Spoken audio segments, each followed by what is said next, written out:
Today we are going to discuss coordination compounds. As you know that coordination compounds has a great importance in our day-to-day life.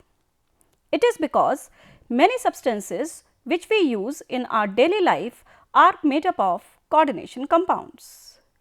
We have already introduced this topic and today we are going to discuss interpretation of experimental data by Werner, effective atomic number, charge on a complex, coordination entity, central atom or ion, ligands and types of ligands. Before proceeding further, let us recall what we have discussed earlier. We learnt about difference between a double salt and a complex, coordinate bond, definition of coordination compounds or complexes, Werner's coordination theory and interpretation of experimental data by Werner.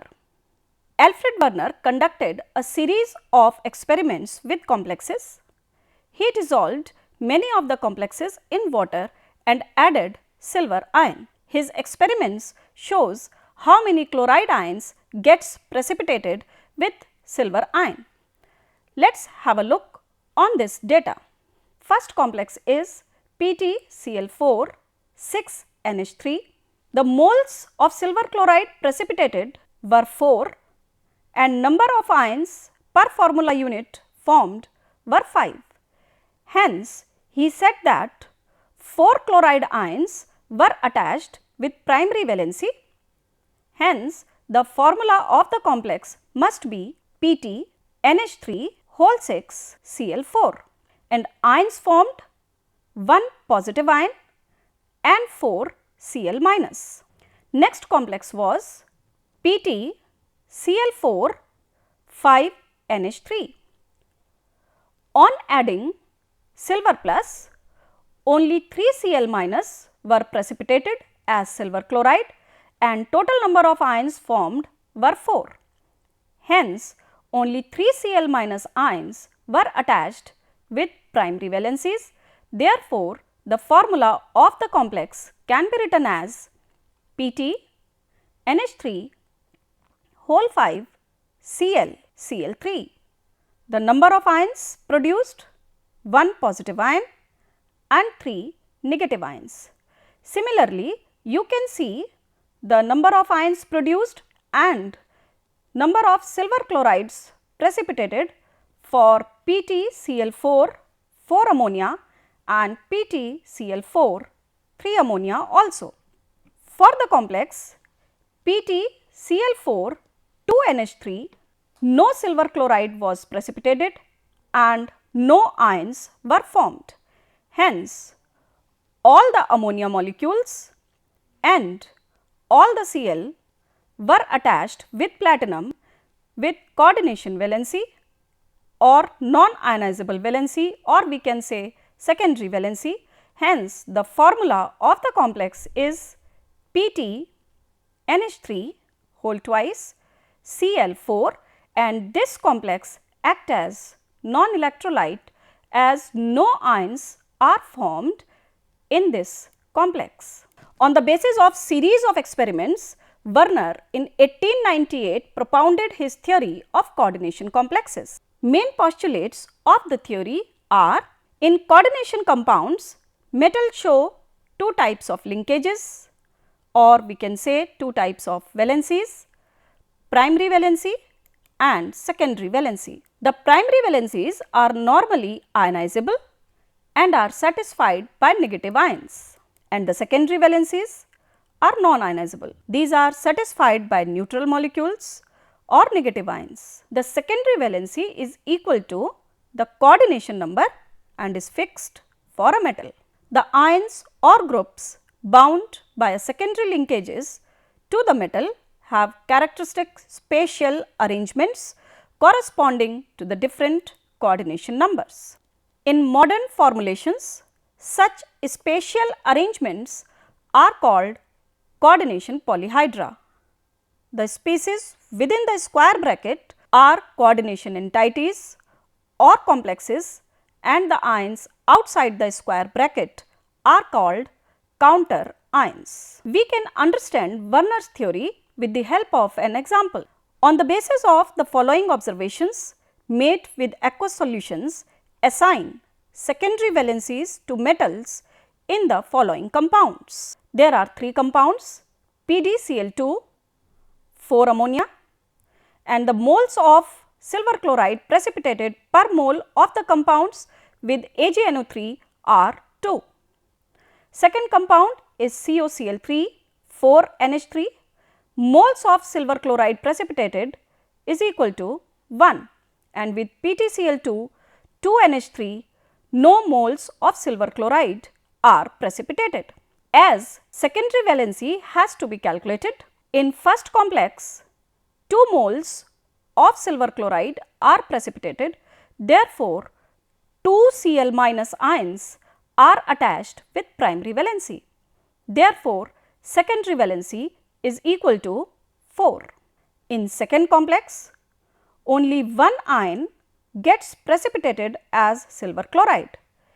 It shows that only one of the 3 chloride ions is attached with primary valency, 2 chloride ions and 4 ammonia molecules are attached with secondary valency. Hence, secondary valency of cobalt in this complex is 6. In third complex, the number of silver chlorides precipitated is equal to 0. Therefore, both the chloride ions and 2 of the ammonia molecules are attached with secondary valency. Therefore, secondary valency of platinum is 2 plus 2 equal to 4. Hence, we can say that for first complex, secondary valency is 4. Hence, we can say that for the first complex, secondary valency is 4. For second complex, secondary valency is 6, and for third complex, secondary valency is 4. Now, you can define Werner's theory and also have an idea about primary and secondary valency. There is another important theory related to coordination compounds or complexes known as Sidgwick's theory, or we can say effective atomic number rule. So, let us discuss effective atomic number or effective atomic number rule. In order to explain the stability of complexes, the English chemist Neville V. Sidgwick made the observation known as effective atomic number rule. He said that in a number of metal complexes, the metal atom tends to surround itself with sufficient ligands such that the resulting effective atomic number is numerically equal to the atomic number of the noble gas element found in the same period in which the metal is situated. This rule seems to hold for most of the metal complexes with carbon monoxide, or you can say metal carbonyls, as well as many organometallic compounds. By using this rule, it is possible to predict the number of ligands in these type of compounds and also the products of their reactions. Now, effective atomic number is the number that represents the total number of electrons surrounding the nucleus of a metal atom in a metal complex. Effective atomic number is composed of the metal atom's electrons and the bonding electrons from the surrounding electron donating atoms and molecules. Thus, the effective atomic number of cobalt atom in the complex CONH3 whole 6 3 plus is 36. The sum of number of electrons in the trivalent cobalt ion is equal to 24. As you know that the atomic number of cobalt is 27, and in 3 plus state it will have 27 minus 3 equal to 24 electrons. The number of bonding electrons from 6 surrounding ammonia molecules, each of which contributes an electron pair, will be equal to 2 into 6, which is equal to 12. Hence, the effective atomic number of cobalt atom will be equal to 24 plus 12, which is 36. The effective atomic number rule is often referred to as the 18 electron rule. Since if one counts only valence electrons, the total number is 18. For cobalt 3 plus, valence electrons are equal to 6, and for 6 ammonia molecules, when every molecule donates 2 electrons, total electrons donated will be equal to 2 into 6, which is equal to 12. Therefore, total valence electrons will be equal to 6 plus 12, which comes out to be 18. Hence, this rule is also known as 18 electron rule. Effective atomic number can also be calculated by the following relationship. Effective atomic number is equal to atomic number of the metal minus electrons lost in ion formation plus number of electrons gained from the donor atom of the ligands. Therefore, effective atomic number is equal to atomic number minus oxidation number plus coordination number multiplied by 2.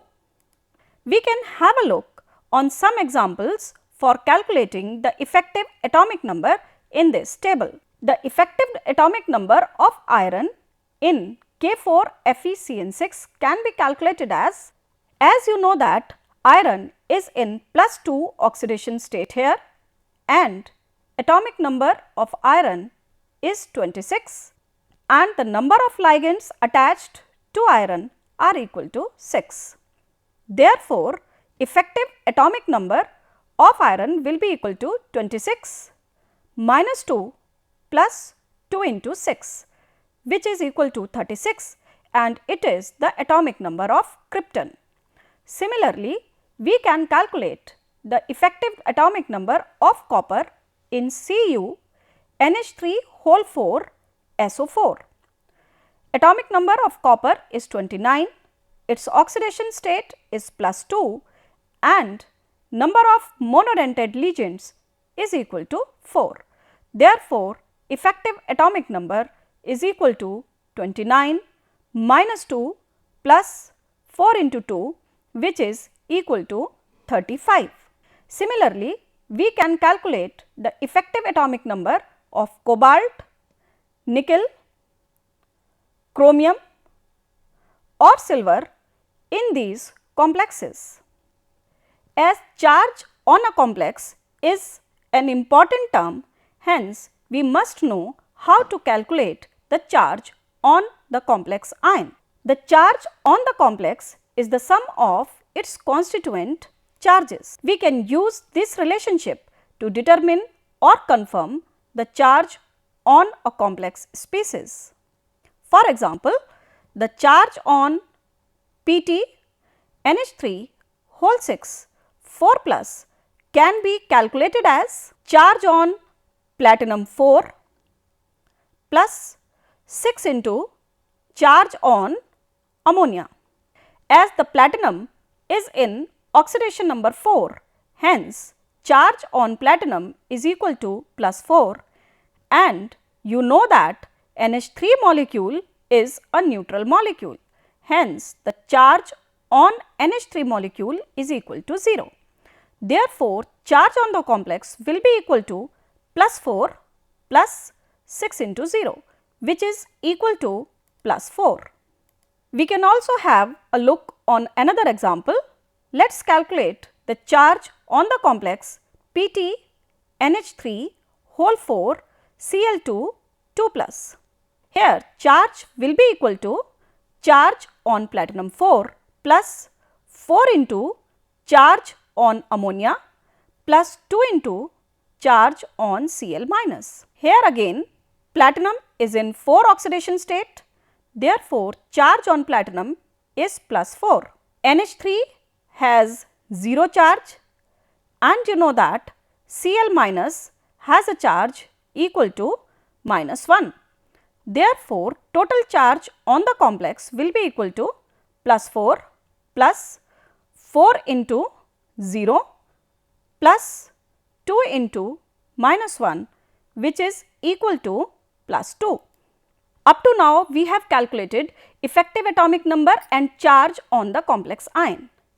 It is also very necessary to describe each and every part of coordination compounds or complexes like coordination entity, central atom or ion or ligands, etc. So, we are defining coordination entity first. A coordination entity constitutes a central metal atom or ion bonded to a fixed number of ions or molecules. For example, COCl3 NH3 whole thrice is a coordination entity in which the cobalt ion is surrounded by 3 ammonia molecules and 3 chloride ions. Other examples are NiCO whole 4, PtCl2 NH3 whole twice, FeCN6 4 minus and CO NH3 whole 6 3 plus.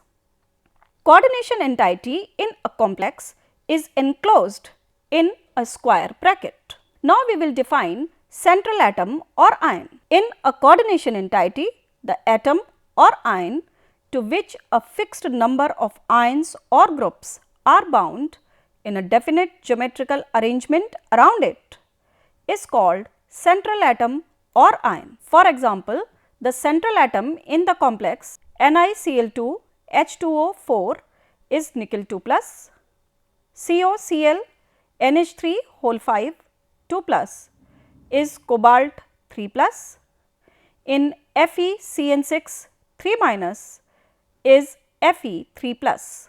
These central atoms or ions are also referred to as Lewis acids.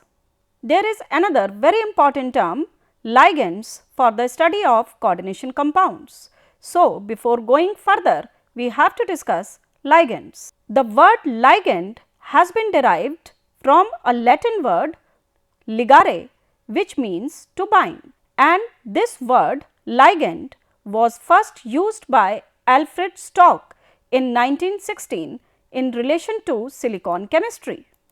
The ions or molecules bound to the central atom or ion in the coordination entity are called ligands.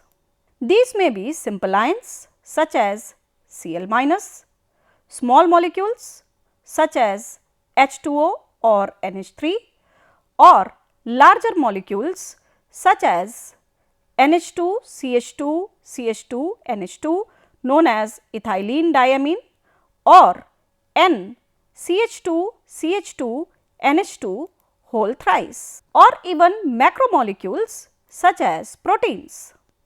Ligands are the Lewis bases attached to the metal atom in a complex. They are electron pair donors, so ligands may be neutral molecules or anions that have at least one atom with a lone pair of electrons.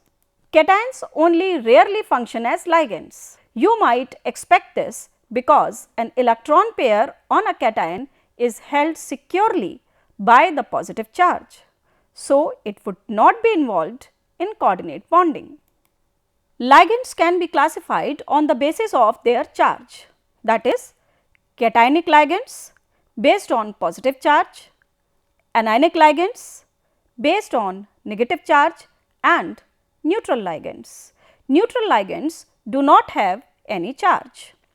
First, we are trying to understand anionic ligands with some examples. Let us see here. The negative ligand X minus is known as halido. Here X represents halogen atom.